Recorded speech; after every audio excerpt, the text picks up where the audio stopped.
Olá, pessoal da segunda série do ensino médio, sejam bem-vindas, sejam bem-vindos ao nosso encontro, do nosso componente Ciência, Tecnologia e Ética. Eu sou a professora Maria Fernanda, este é o meu sinal. Eu sou uma mulher de pele branca, mais ou menos 1,70 m de altura, meus olhos são castanhos, meus cabelos são ruivos e hoje eu estou vestindo aqui, está bastante frio na cidade de São Paulo, de onde eu faço essa aula aqui junto com vocês. Eu estou vestindo um agasalho branco e um cachecol azul e vermelho. Hoje quem está conosco, para fazer aqui a nossa interpretação em Libras são os profissionais Matheus e Thalita. Sejam muito bem-vindos ao nosso encontro. Obrigada pelo companheirismo de sempre. E a gente vai fazer hoje a primeira aula da atividade 4. Então, para a gente se localizar um pouquinho no tempo, nós estamos no componente Ciência, Tecnologia e Ética, que é composto por 5 atividades, Dentro de cada uma dessas atividades, a gente tem um determinado número de aulas e nós estamos agora iniciando o trabalho com a atividade número 4. O que significa que, assim, no nosso caminho, na nossa trajetória, a gente já ultrapassou a linha que marca a metade do curso. Tá? Então, a gente já viu bastante coisas até aqui, a gente já trabalhou com autores diferentes, com temas diferentes, mas sempre ligados, aos nossos 3 temas fios condutores, que são a ciência, a tecnologia e a ética. Esse nosso componente faz parte do aprofundamento Superar Desafios Ad-Humanas. E nós estamos trabalhando agora na primeira unidade curricular, que se chama No Mundo, Tudo Está Interligado. Como sempre, a gente trabalha com uma habilidade de formação geral básica nas nossas aulas. Ela é fundamentalmente a mesma em todas as aulas, E ela nos convida a elaborar hipóteses, selecionar evidências e compor argumentos relativos a processos políticos, econômicos, sociais, ambientais, culturais e epistemológicos. Essa palavra, epistemológicos, diz respeito à natureza do próprio conhecimento humano. Tá? E com base em quê?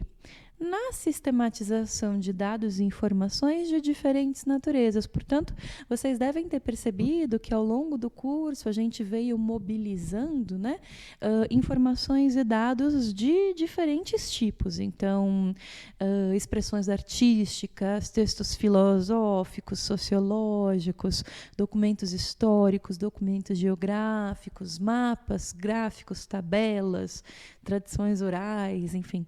A gente veio aqui mobilizando uma série de saberes, tá certo? Para falar sobre ciência, tecnologia e ética. Só para a gente fazer, então, um pequeno apanhado do que a gente fez até aqui, a gente começa lá na primeira atividade se perguntando, afinal de contas, o que será que é ciência? Quando a gente utiliza essa palavra, esse termo ciência, do que a gente está falando? E é interessante a gente sempre pensar dentro de um ponto de vista histórico, pensando em que lugar a ciência ocupa dentro da nossa época, dentro dos nossos dias, na contemporaneidade. Principalmente porque a gente está inserido num certo contexto, num certo processo que colocou muitos desafios à ciência, aos cientistas, ao saber científico em si, que é o contexto da pandemia, de Covid-19, de coronavírus, que se inicia lá no começo de 2020, e que vem até o presente momento, se bem que a gente já tenha chegado, num ponto em que a gente vem conseguindo superar essa pandemia devido às vacinas que estão sendo desenvolvidas. É importante a gente pensar que a gente vem vivenciando esse momento em que a ciência, o trabalho científico, as descobertas científicas, a validade das descobertas científicas passou por diversas provas e questionamentos. E é interessante que a gente tenha em mente que, se hoje a gente vivencia, né, esse momento, esse processo, esse momento histórico em que a ciência é continuamente questionada, colocada à prova, isto nem sempre foi assim, né? Então a gente precisa ter em mente que estamos vivenciando um determinado momento em que a ciência ocupa um determinado lugar, em que é visto, né, aos olhos de diferentes segmentos, de diferentes grupos sociais, de diferentes formas, e que a gente precisa um pouco tentar compreender, né, o que é esse prisma, né, social que envolve uma atividade como a atividade científica. Então, a gente começou o nosso percurso tentando definir, afinal de contas, o que é ciência. A gente conversou um pouquinho sobre revolução científica, então a gente voltou lá para o século XVIII, na Europa. A gente trouxe aqueles que eram chamados de primeiros astrônomos, né?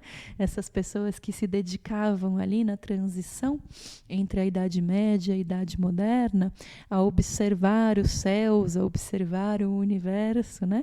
E aqueles que são chamados de primeiros cientistas modernos, como é o caso do Kepler, como é o caso de Galileu, o próprio Leonardo da Vinci, Giordano Bruno, né?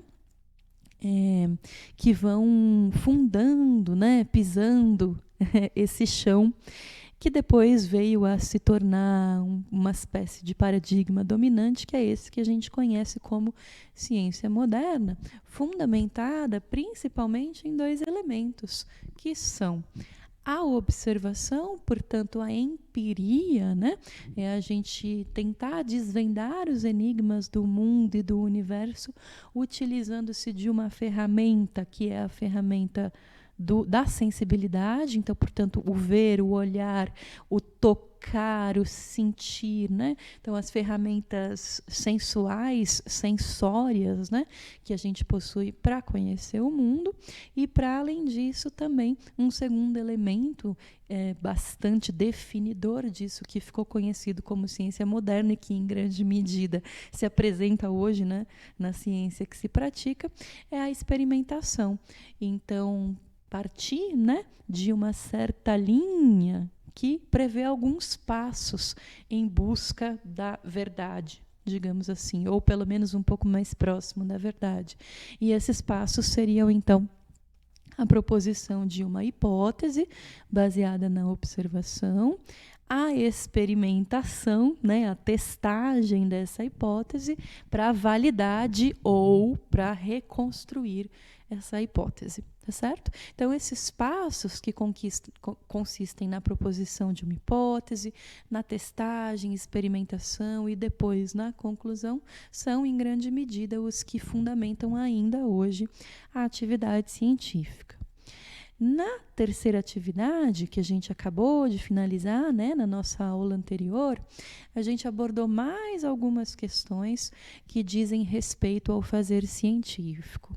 A gente abordou o pensamento de 3 autores muito importantes que pensaram e pensam sobre a ciência contemporaneamente.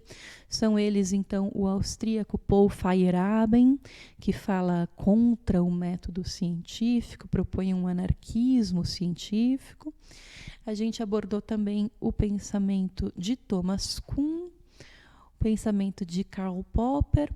Falamos um pouco sobre uma determinada corrente filosófica do empirismo lógico, que também tratou da questão do método, da verificação das conclusões científicas. E, por fim, a gente abordou um problema que vem ganhando cada vez mais espaço nos debates científicos hoje, um problema fundamental, que é o da replicabilidade nas ciências.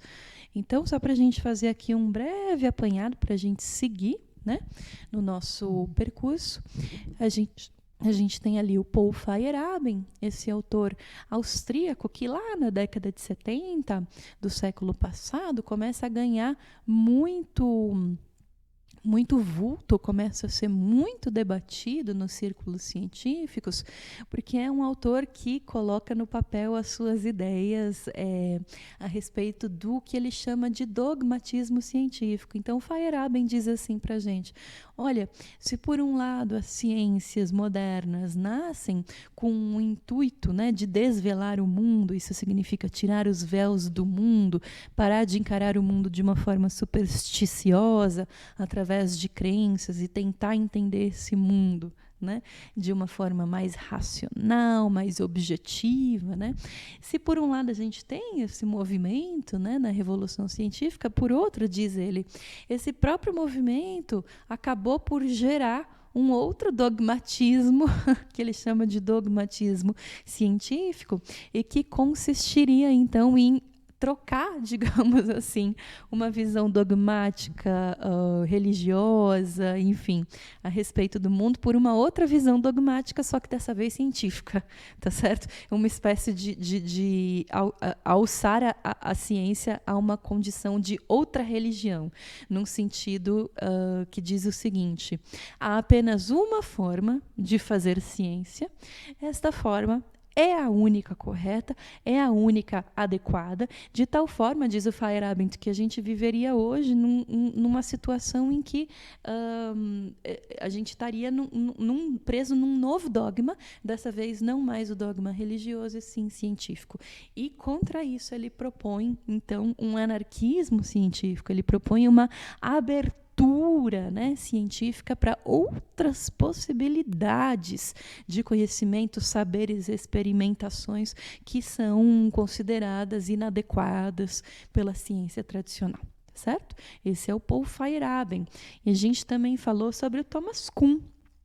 Thomas Kuhn, que fala para a gente sobre o paradigma, né, que entende a ciência como esse movimento dialético, né, que vai substituindo gradualmente ao longo da história diferentes paradigmas científicos, né, e diz ele, a ciência avança ao longo da história, justamente porque os paradigmas vão se mostrando falíveis e sendo substituídos, né, por outros mais e mais perfectíveis, né? É dessa forma que a ciência humana avança, diz o Thomas Kuhn. A gente tem também um outro, né, filósofo da ciência também muito importante para pensar a ciência contemporaneamente, que é o Karl Popper. Né? O Karl Popper vai propor que a gente analise, que a gente entenda a ciência de um ponto de vista que é muito contraintuitivo. Né? Então, ele, na sua teoria da falseabilidade, conforme a gente viu aqui ao longo do nosso curso, na atividade 3, o Karl Popper vai dizer assim para a gente: para sabermos o que é ciência, ou, em outras palavras, para sabermos se uma determinada frase, sentença, enunciado é científico ou não, a gente precisa verificar se essa frase, sentença ou enunciado cumpre com o requisito da falseabilidade. Ela precisa poder ser afirmada contrariamente para que possa ser chamada de ciência. Nesse sentido, do Popper, uma afirmação do tipo existem morcegos vivendo na Lua, por exemplo, seria uma frase, um enunciado totalmente científico. Por quê? Aí vocês vão me dizer, nossa, professora, mas isso é contraintuitivo. Realmente é. Mas por que ele entende que esse enunciado, apesar de falso, é considerado científico? Porque eu posso perfeitamente enunciar o seu contrário, não há morcegos vivendo na Lua, e a partir da observação eu posso verificar, então, se é verdade ou não o que diz esse enunciado. Portanto, o critério da falseabilidade, a possibilidade de que um enunciado contrário possa ser feito e validado e observado, é o que diz se um determinado enunciado, frase, enfim, é científico ou não, tá certo? A gente viu também os empiristas lógicos que colocavam uma ênfase muito grande na verificação, na possibilidade da verificação, né, dos enunciados científicos, portanto, eles entendiam como cognitivamente significativo aquele pensamento, aquele enunciado, aquela sentença que pudesse dispor de um procedimento finito, tá certo? Para testar a sua veracidade ou não. E aí, por fim, a gente abordou a replicabilidade nas ciências, vendo que em todas as áreas do conhecimento humano, mas principalmente nas ciências, o problema da replicabilidade é muito sério, é muito grave. Porque se eu não disponho da possibilidade da replicabilidade dos experimentos que eu faço, fica muito difícil, né, que as pessoas venham a aceitar e validar os resultados que eu obtive, tá certo? Então, se eu faço um determinado experimento hoje, né, em maio de 2022, numa determinada comunidade que vive próxima de mim, é necessário que uma outra cientista possa verificar, fazer o mesmo procedimento, replicar, né, esse experimento e chegar a resultados similares ou parecidos, né? Porque senão coloca-se a seguinte questão: afinal de contas, esses dados que estão sendo apresentados, eles são verdadeiros? Eles foram realmente obtidos por experimentos? Ou trata-se de uma manipulação de dados? Enfim. Então, o problema da replicabilidade nas ciências é contemporaneamente um dos maiores problemas que são mais debatidos, né, pelos cientistas e pelas cientistas. Bom, aqui na atividade 4, que a gente inaugura hoje, né, que abrimos as portas hoje, a gente vai começar a tratar de um problema que eu vou chamar de problema da crise, digamos assim. Até aqui, a gente fez um percurso que mostrou uma grande crença na ciência, uma grande crença no seu potencial, tá certo? Como um elemento, como um agente que poderia que poderia trazer inúmeros benefícios à humanidade. A cura de doenças, a produção de alimentos em larga escala, as comodidades científicas, né? Que as comodidades tecnológicas que a ciência pode trazer para a gente, o avanço em processos de produção, tudo isso, né, faz parte de uma certa visão que entende a ciência como uma espécie de ápice da racionalidade humana, da atividade humana na Terra. Portanto, entregando à ciência uma grande credibilidade.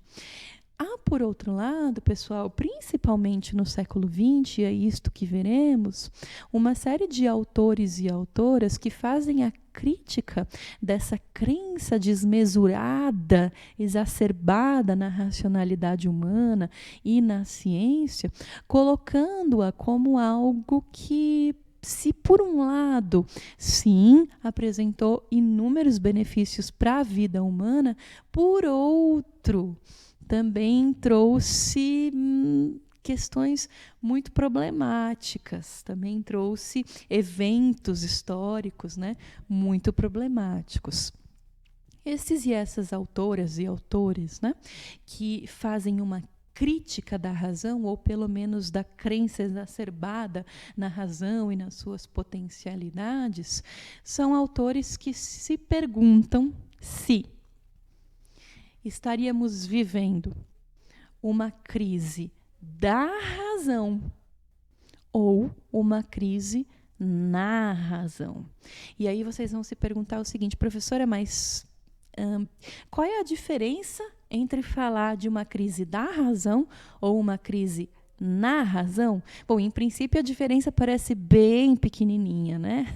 Parece só uma palavrinha, uma letrinha, mas essa palavrinha marca uma distinção bem importante e bem profunda, né? Então, pensar que existe uma crise da razão significa que a razão em si enquanto aparato humano para compreender o mundo, para estar no mundo, agir sobre o mundo e controlar a natureza, dominar a natureza, olha, essa razão ela está em crise. Essa razão ela não se justifica, essa razão não trouxe bons resultados. É uma crise da razão enquanto meio de se colocar no mundo. Certo? Por outro lado, se a gente afirma que existe, principalmente ao longo aí do século XX, uma crise na razão, a gente está dizendo o seguinte: olha, a razão humana é sim a principal e mais importante forma de nos colocarmos enquanto seres humanos no mundo, tá certo? Porém, a forma como a gente vem tratando essa razão e priorizando essa razão em detrimento de outras potencialidades humanas não é lá a mais adequada, tá certo? Então, esse primeiro grupo de autores que entendem a necessidade de fazer uma crítica da razão, vão dizer o seguinte: a razão humana, ela é, ao contrário do que o iluminismo pregava, a razão humana é potencialmente destrutiva. Ela leva à destruição, ela conduz a autoritarismos, né?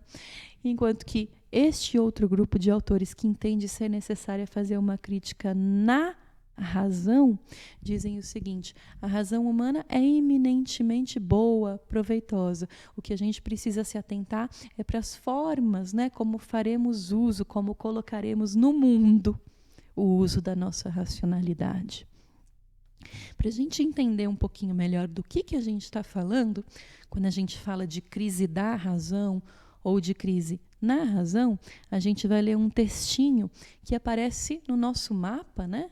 E que diz o seguinte: a alardeada resolução de todos os problemas da humanidade, difundida pela Revolução Científica, não se concretizou em todos os campos. Vamos colocar na tela, por favor? Inclusive, novos problemas tiveram gênese, ou seja, foram criados, né? Foram originados nas mãos da ciência e do avanço tecnológico. Olha o que o mapa está dizendo para a gente, um problema importante para a gente começar a pensar. Lá na Revolução Científica, né, na modernidade, pelas mãos desses que se intitulavam os primeiros cientistas, a Revolução Científica poderia chegar a resolver todos os problemas da humanidade. Então, se o problema fosse falta de alimentos, a ciência conseguiria desenvolver formas para incrementar a produção. Se o problema fosse doenças, a ciência poderia desenvolver formas para curar a doença ou mitigar o sofrimento da pessoa, né? Se o problema fosse a falta de determinados aparelhos para realizar atividades cotidianas, a ciência também poderia vestir a sua capa de super-herói, né? E ofertar soluções para isso, de uma tal forma que se acreditava na modernidade que a revolução científica, que a razão humana poderiam resolver todos os problemas da humanidade. Entretanto, cai como uma bomba no século XX a percepção para muitos indivíduos que, olha só, não só a ciência não estava resolvendo todos os problemas da humanidade, como em cima ainda tinha gerado outros. Aí a gente tem que se perguntar o seguinte: você consegue pensar condições em que a ciência não foi capaz de apresentar soluções para algum problema, ou então acabou gerando novos problemas? Você já passou por alguma situação em que parece que a tecnologia mais atrapalhou do que ajudou? Vamos pensar juntas e juntos? Em um minutinho a gente se reencontra.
Então, talvez, né, depois de ter pensado um pouquinho, vocês tenham cheguem à seguinte ideia, né, à seguinte conclusão.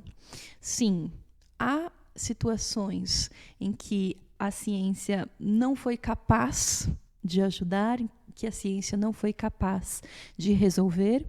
Sim, há situações em que me parece, né, talvez vocês tenham pensado, há situações em que me parece que a ciência mais atrapalhou, né, do que ajudou, e talvez vocês tenham chegado na seguinte ideia: isto pode ser fruto não da ciência em si, não dos malefícios inerentes à razão em si, mas de um mau uso da ciência. E é importante que a gente finalize a aula de hoje tendo em mente o seguinte: por mais que a ciência apresente soluções, por mais que a ciência muitas vezes busque soluções para o bem comum, assim como todo e qualquer processo social, porque a ciência é um processo social, tá certo? Os cientistas e as cientistas não ficam assim no alto de uma montanha, totalmente isolados do mundo, né?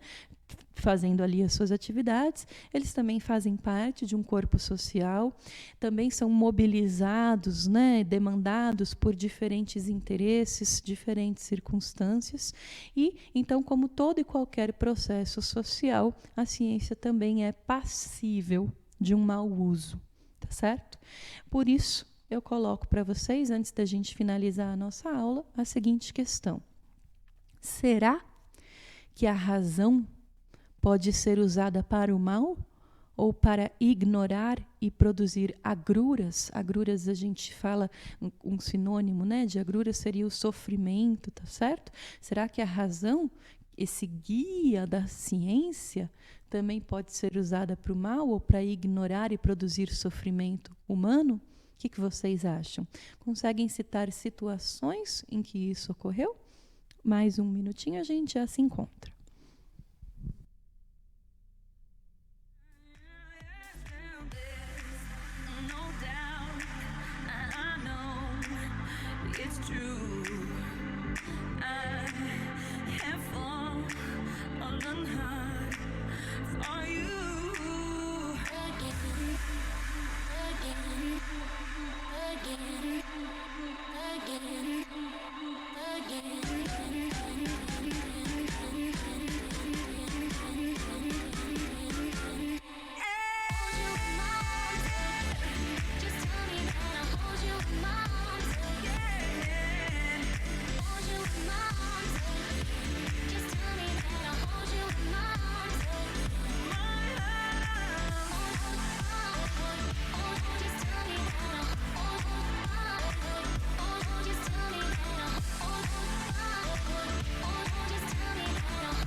Voltamos e tendo então disparado essa primeira flecha, né, de reflexão que vai indicar um pouco do caminho que a gente vai percorrer na atividade 4, eu deixo aqui para vocês na tela algumas sugestões de leituras, tá certo? De vídeos, né?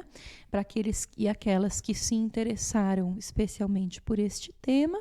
E, como de praxe, deixo também uma sugestão de atividade para que vocês realizem em sala de aula, em grupos, tá? Uma pesquisa para apresentar a toda a turma de vocês uma situação em que o desenvolvimento da ciência veio a criar uma situação negativa para a humanidade. A gente encerra a nossa aula de hoje. Eu me despeço de todas e todos vocês com todo o carinho do mundo. Não deixem de avaliar a aula e estaremos juntas e juntos novamente em breve. Um grande abraço e tchau, tchau.